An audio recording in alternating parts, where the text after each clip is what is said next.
Nossos olhos ganharão nova luz com a tua presença, Jesus.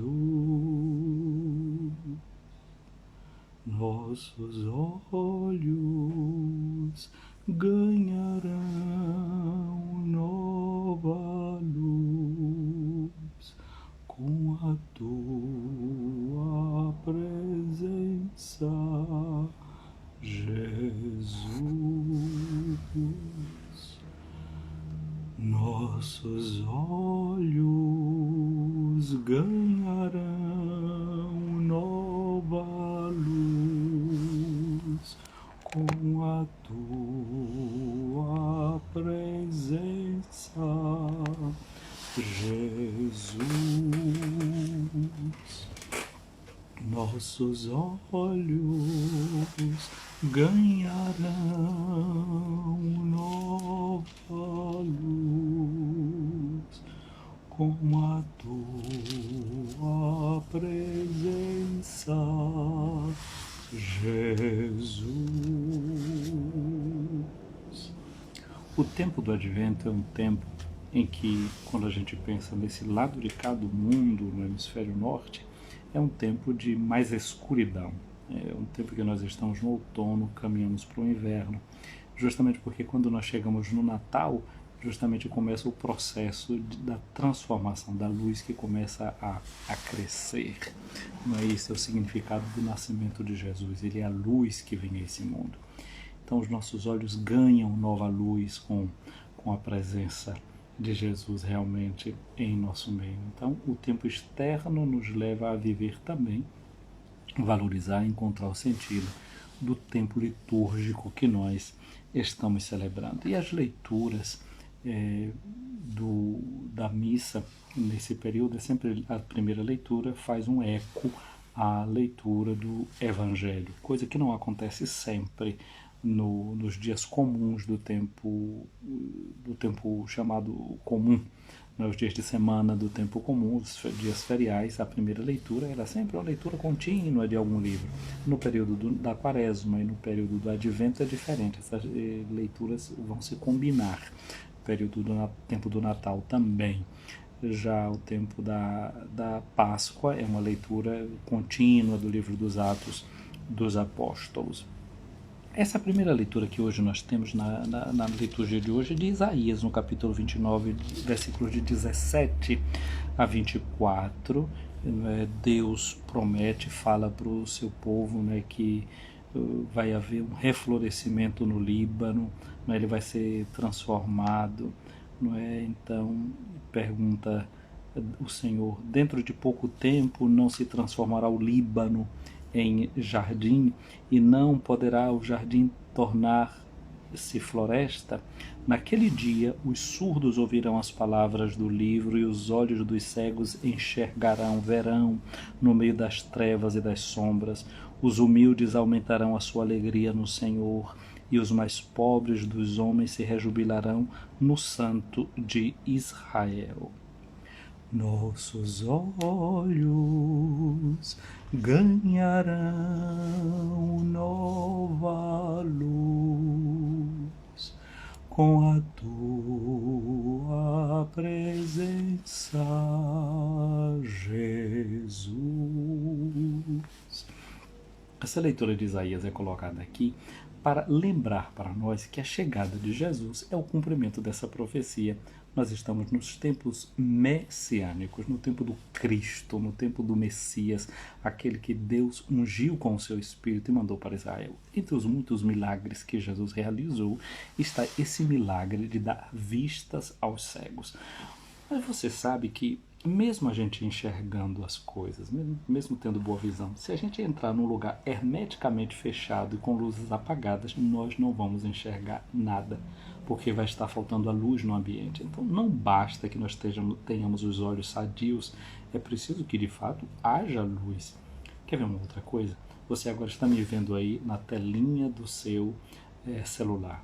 existe um satélite para o qual está sendo mandado sinais daqui de onde eu estou falando, que estão sendo decodificados através do seu aparelho e você está me vendo. Essas ondas através das quais chegam a minha voz e a minha imagem, você não vê, você não escuta essas ondas chegando, precisa de um aparelho. Portanto, tem coisa que os olhos da gente não vê, mesmo a gente enxergando muito bem. Por isso no credo a gente diz: creio em Deus Pai Todo-Poderoso, Criador do céu e da terra, de todas as coisas visíveis e invisíveis. Tem coisas visíveis e invisíveis no ponto de vista físico, material, e coisas invisíveis a gente crê do ponto de vista espiritual. Ninguém enxerga o mundo das bactérias, o mundo dos vírus, mas o efeito deles na nossa vida, nós estamos vendo aí, estamos em um mundo em polvorosa por tudo que vai acontecendo. Um vírus que vai se modificando, alfa, beta, gama, delta, epsilon, zeta, sei lá o que, onde é que ele vai chegar.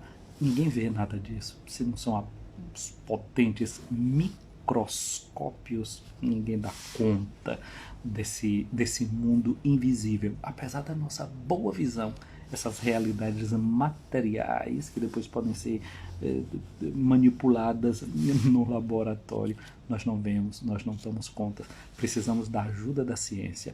E então, nós também dizemos que tem outras coisas na vida que nós precisamos não só da ajuda da ciência, precisamos da ajuda da fé.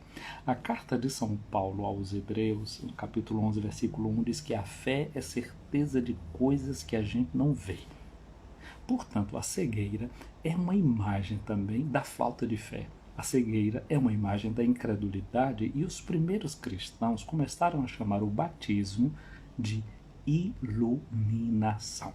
Por isso que tem um período anual em que quando nós estamos no tempo da quaresma, nós lemos o evangelho da cura do cego de nascença. Porque a cura daquele cego que Jesus manda que ele vá se lavar lá na piscina de Siloé, ele vai lá, lava os olhos e volta, enxerga, é uma imagem do batismo. O batismo limpa os nossos olhos da cegueira, da falta de fé. Mas a gente pode ter até uma fé inicial que já nos faz dar passos na direção de Jesus, na direção do seu reino. De todas as formas, essa fé precisa crescer, precisa ser ajudada. O evangelho de hoje, de Mateus, no capítulo 9, versículos de 27 a 31, nos ajuda a ver Jesus. O tempo do advento eu tenho dito que é tempo do movimento, é tempo do caminho. Nós vimos a cura de Jesus que curou paralíticos, pessoas estorpiadas, um homem que estava paralisado, o servo do centurião, de cegos que não podiam enxergar, isso dificulta o caminhar. Ontem nós falávamos da necessidade da estabilidade da nossa vida em Cristo, edificar a nossa vida sobre esse alicerce que é Cristo. Então combinava essas duas coisas, movimento e estabilidade. Mas a gente pode dizer também que o tempo do advento, por esses vários encontros de Jesus com as pessoas, ele fomenta, ajuda-nos a uma cultura do encontro. Jesus ajuda a gente a sair para encontrar os outros. E interessante, no evangelho de hoje, Jesus se encontra com pessoas e também acolhe essas pessoas dentro da sua própria casa. O tempo do advento também é o tempo da cultura do acolhimento. Ele disse logo àquele centurião romano: deixa que eu vou em sua casa para curar o seu servo. A disponibilidade de ir ao encontro do outro. O centurião disse: Senhor, eu não sou digno que tu entres em minha casa, basta a tua palavra, essa situação já vai ser resolvida. A palavra que, como a gente ouviu no evangelho de ontem, precisa ser colocada em prática de forma tal que a gente edifique uma casa, ou melhor, que Cristo edifique em nós a sua casa. O evangelho de hoje, Mateus 9, 27 a 31, diz assim: partindo Jesus, 2 cegos seguiram gritando: tem piedade de nós, filho de Davi. Eles imploram a Jesus e pedem misericórdia e chamam Jesus de filho de Davi. Isso significa dizer que eles têm uma certa ideia de quem seja Jesus, que ele é o prometido à casa de Davi. Mas às vezes havia confusão quando as pessoas usavam esse título de filho de Davi, porque muitas vezes na cabeça deles eles estavam pensando em um Messias, alguém que vinha para instaurar o reino de acordo com as modalidades políticas que eles tinham na cabeça. Ou seja, tem um modo não correto ainda de enxergar Jesus. É um passo? É. mas ainda não é tudo.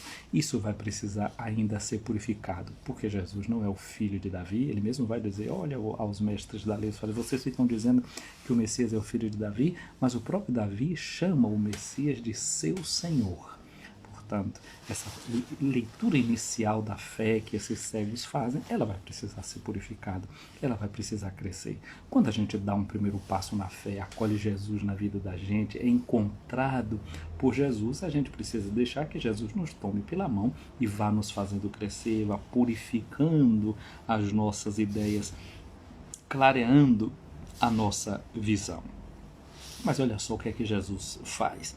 Quando esses cegos gritam, tem piedade de nós, Jesus entrou em casa e os cegos se aproximaram dele. Ora, se Jesus entrou em casa e os cegos se aproximaram, significa os cegos entram nessa casa. A casa é o símbolo da igreja. A gente tem até essa palavra, né? Paróquia, oikos, em grego é casa.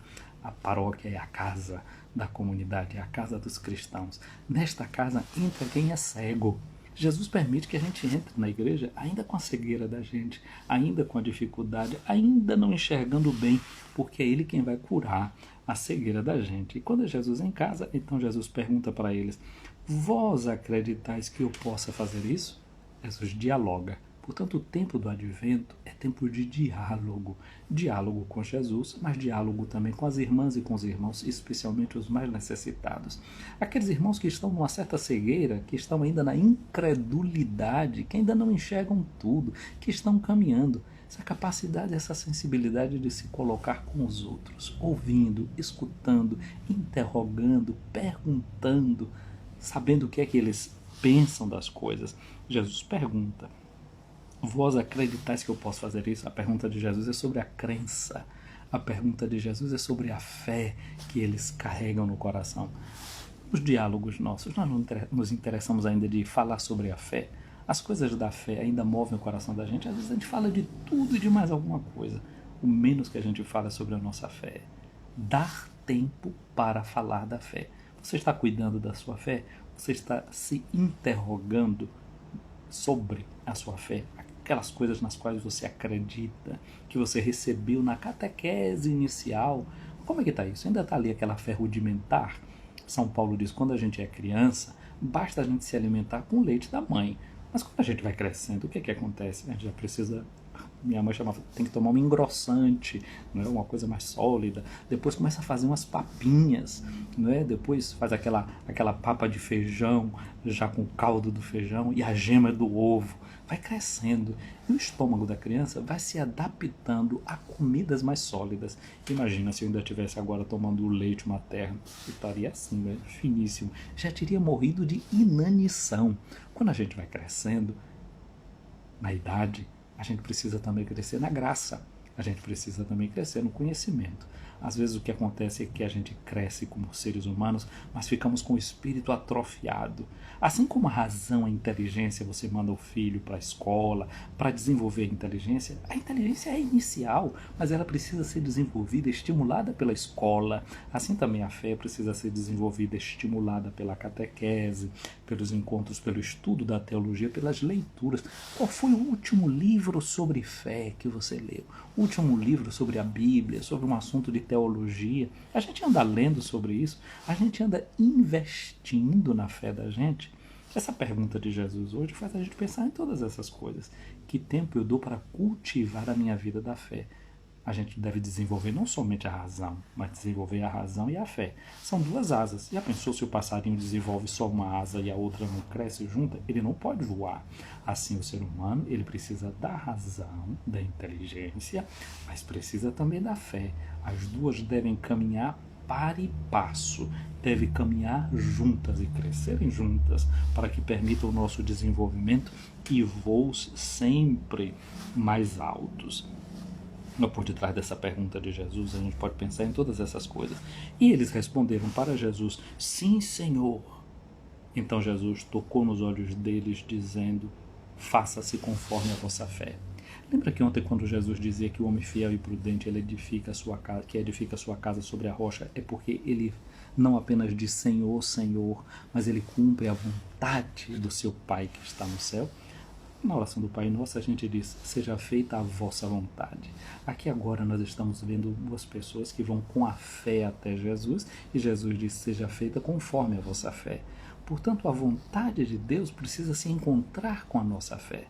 E quando a vontade de Deus se encontra com a nossa fé, aí a gente vê isso que a gente chama de milagre, ou seja, de transformação. As coisas se transformam, as coisas mudam diante do nosso próprio olhar.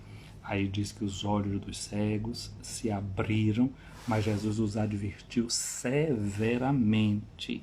O que foi que Jesus disse para eles? Tomar cuidado para que ninguém fique sabendo. Por que Jesus diz isso? Esse é o chamado de segredo messiânico, Messias, o ungido, o Cristo. Eles chamam de Jesus de o filho de Davi. Vê que eles ainda não estão entendendo tudo conforme Jesus se vê. Então, por isso, Jesus não quer que a gente saia por aí alardeando coisas que não são verdadeiras, coisas que não são como Jesus realmente quer. Porque o que Jesus realmente queria é que as pessoas o reconhecessem, não porque ele mostrou a sua onipotência, o seu poder e fez alguém enxergar. Todo o Evangelho tem uma meta, é que a gente possa proclamar Jesus como Senhor quando a gente o encontrar crucificado. Diz o Evangelho que eles saíram dali e espalharam a notícia, e a fama de Jesus se espalhou por toda a região. Enquanto a gente é famoso, é muito fácil de ter adeptos, de ter seguidores. A dificuldade grande é quando você é difamado. Quando você tem fama, é fácil. Mas quando você começa a ser difamado, e Jesus teve uma morte infamante, hoje é sexta-feira, a gente lembra a morte de Jesus na cruz. Aí, quem foi que a gente encontrou aos pés da cruz? Não vai ter uma multidão. Mesmo daqueles que foram curados por Jesus, nem todos estavam ali. Ali vai ter Maria, vai ter as mulheres, vão ter as mulheres, ali estará o discípulo amado. Jesus quer justamente discípulos que sejam capazes de segui-lo quando ele é difamado, não quando ele tem fama. Na cruz, Jesus não mostrou a sua onipotência, mas na cruz de Jesus se revela a impotência. E é diante dessa impotência de Jesus preso na cruz que a gente deve fazer a profissão de fé da gente. Os nossos olhos precisam ser curados. Nossos olhos ganharão nova luz com a tua presença, Jesus. Olha, essa imagem que você está vendo, tecnicamente a gente chama de um Cristo Pantocrator. Pantocrator significa todo-poderoso. Esse Cristo sentado no trono, vê essa mão dele levantada, né, aquela que eu agora assim, sentado de frente para ele, a mão direita levantada, esse gesto aqui, com esses dois dedos, esse aqui levantado, significa o gesto da adlocutio. Era o gesto que um orador fazia quando ele ia falar. A pessoa fazia silêncio. Por quê? Porque ele tem uma palavra para dizer para a gente. Alfa e ômega significa princípio e fim. Ele é o Senhor da história. Jesus sentado nesse trono significa que ele é Senhor, que ele é o Todo-Poderoso. Pantocrator, Todo-Poderoso. Tem todo o poder. Agora, é fácil acreditar, não é, de Jesus como Todo-Poderoso, e a gente diz, não é, no credo, que a gente acredita que ele vai vir na sua glória para julgar como os vivos e os mortos. Aí ele sentado nesse trono como juiz dos vivos e dos mortos. Mas tem uma coisa interessante, é que ele está dentro dessa ogiva. Essa forma de ogiva, isso é como se fosse a intersecção de dois círculos, né? Dois círculos exatos, se você coloca um junto do outro e você consegue essa ogiva. Tem essa fórmula de uma amêndoa. Essa forma de amêndoa e também é chamada Viscera Piscis, porque dá também a impressão de um peixe. Aqui, se isso aqui continuasse para cá e aqui para cá, a gente ia ver a forma do peixe, que é uma profissão de fé antiga, Jesus Cristo, Filho de Deus, Salvador. Então os primeiros cristãos olhavam para esse Cristo dessa forma, essa imagem, e lembrava que Jesus é o Filho de Deus, Salvador. Mas ao mesmo tempo parece também o órgão genital feminino. Isso significa lembrar que a igreja é feminina e ela gera Cristo em nós. Ela nos dá o Cristo com a sua palavra, com a sua voz. Então, essa forma de amêndoa também, se a gente gira nessa posição, se a gente virasse nessa posição, ela ganha quase que a posição dos olhos, de um olho. E aí é chamado o olho do felino, um olho, por exemplo, de gato. Você sabe que o gato, não é mesmo que seja de noite, ele sai para caçar. E na escuridão ele enxerga a sua presa. Ou seja, nas trevas deste mundo, o cristão deve ter esse olhar, como se fosse o olhar de um felino, que é capaz de enxergar na escuridão. E o que é que ele deve ser capaz de enxergar na escuridão? Essa verdade da fé, que Jesus é Senhor dos vivos e dos mortos, que Ele vem para julgar céu e terra, que Ele vem para transformar todas as coisas. No meio das trevas desse mundo, nós recebemos a luz do batismo, e a luz do batismo nos incorpora a Cristo, vencedor da morte, todo-poderoso, para poder enxergá-lo presente na nossa vida. Mas aqui agora, somente com o olhar da fé, a gente pode perceber isso, que foi na cruz que toda essa história começou, que a cruz começou, por modo de dizer, né? Essa vitória de Jesus. Essa vitória não começa só depois da sua ressurreição. Já na cruz é o trono no qual ele está sentado, agora não parecendo o onipotente, mas como um impotente. E só ali a fé pode nos ajudar a enxergar a sua divindade, a enxergar que Ele é o Filho de Deus, a enxergar que Ele é o Senhor. Assim também a gente, com o olhar da fé, com esse olhar iluminado, a gente pode enfrentar os fracassos da nossa vida, as nossas decepções, as coisas que muitas vezes parece que vão roubar a nossa esperança, que parece que tudo não está dando certo, mas com esse olhar iluminado, a gente pode ver coisas diferentes. Nossos olhos ganharão nova luz com a tua presença, Jesus. Senhor Jesus, nós te pedimos, vem em nossa vida, enche o nosso olhar da tua luz, a tua presença seja a luz nova para esse dia que começa para muitos de nós, que vai começar para tantos outros, que esse dia nós possamos vivê-lo na esperança dessa luz que vem de ti. Amém. O Senhor esteja acima de ti para te proteger. O Senhor esteja à tua frente para te guiar, atrás de ti para te defender, ao teu lado para te acompanhar, dentro de ti para te abençoar. Que a bênção de Deus Todo-Poderoso, Pai, Filho e Espírito Santo desça sobre ti, minha amiga, meu amigo, permaneça para sempre. Meu abraço a você que está aqui acompanhando essa live aqui, uma live na madrugada brasileira, não é? E de manhã, iniciando aqui para nós, aqui estamos aqui na Europa, não é?